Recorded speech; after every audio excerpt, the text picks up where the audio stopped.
A'udhu billah, bismillah, wassalatu wassalamu ala rasulillah. We welcome our listeners and viewers to the second part of this discussion, stories of the Holy Qur'an. Yeah. Before we went for break, we were discussing Qarun and to see who Qarun is or who he was and how he lived his life, and to see how we pick some lessons from the story of Qarun. We've been able to see how Allah subhanahu wa ta'ala has, how he complained or how he said before Allah that it is his own power or his own doing that gave him what he had. And Allah subhanahu wa ta'ala replied him that it is not all about his own power or his own wisdom or his own whatever that gave him that.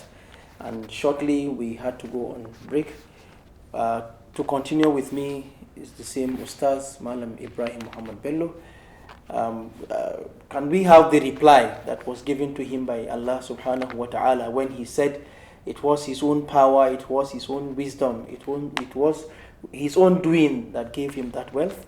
Yeah. And what are likely going to be more lessons that we can derive after taking the reply from Allah? Okay. Alhamdulillah, just like you mentioned earlier, Qarun was a cousin of Musa who was blessed with a lot of wealth. And then he went out of bounds, he transgressed. He exalted out of joy, even when he was cautioned that it was Allah and he need to be humble and thank his benefactor. No. But he thought there was no need of that.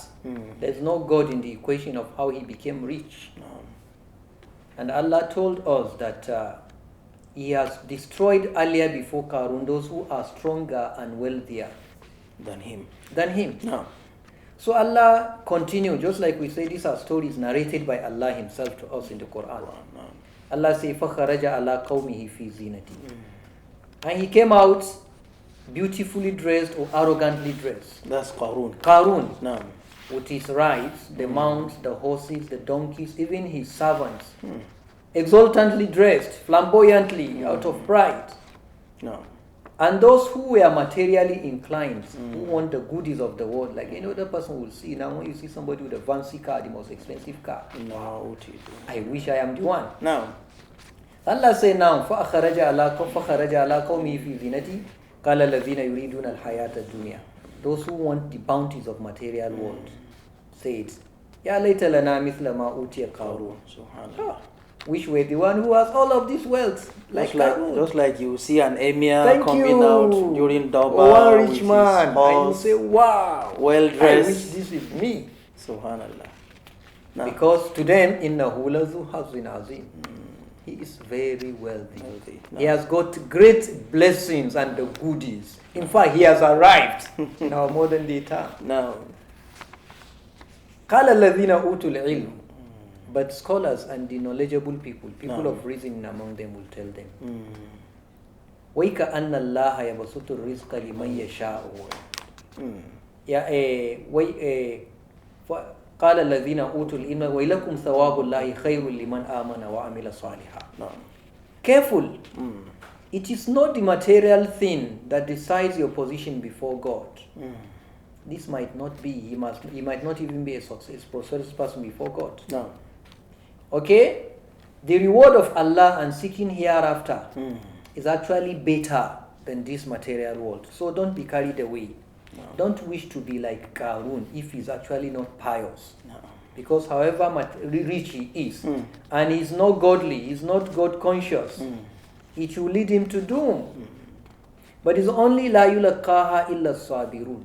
No. Only the patient ones who will deny themselves the beauties of the world if it will lead them to the peril in the hereafter are the ones that will get these benefits of the hereafter from God. Allah say, فَخَسَفْنَا بِهِ وَبِدَارِهِ الْأَرْضِ. And we made the earth to swallow Qarun. Of course, a number of things are related from scholars. That one of the things that led Qarun to this was he castigated Musa. Yeah, he paid one woman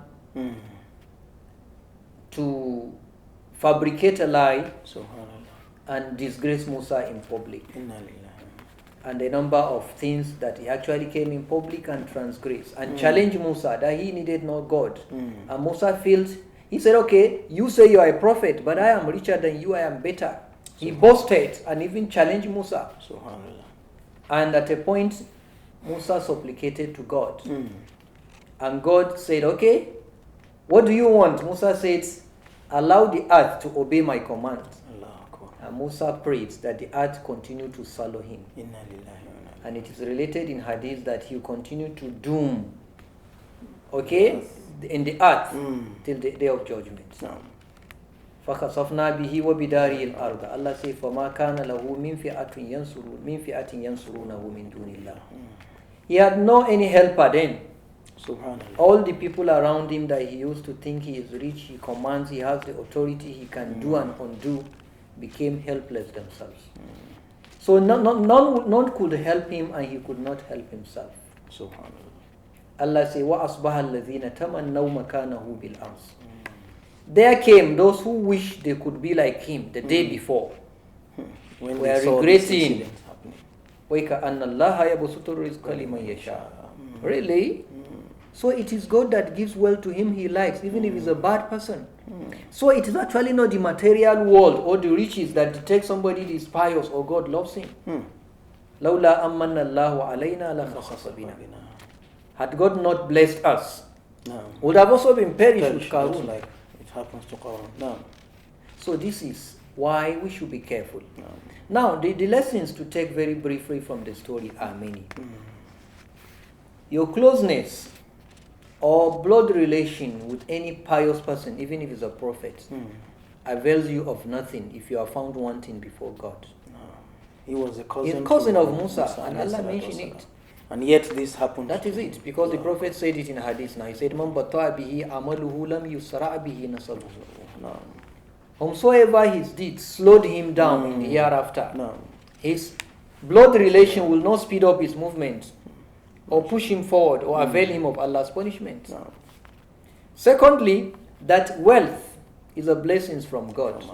And like any other blessings from God, if you really want to continue living in that blessing and be blessed more, then you need to spend it and use it in a way it will please the benefactor. So if you are rich, you should do what pleases Allah. Of course, you can do what you like too. Like the Prophet who said, "Kul ma ashita wal bis ma ashita min ghayri sarafin wala makhila." Eat what you like, dress in what you like, do whatever material thing is halal, as long as no extravagance. But when you begin to think, no, there is no need of God, and you use it against God, so to say, then it becomes a problem. Thirdly, that riches does not determine somebody's position before God.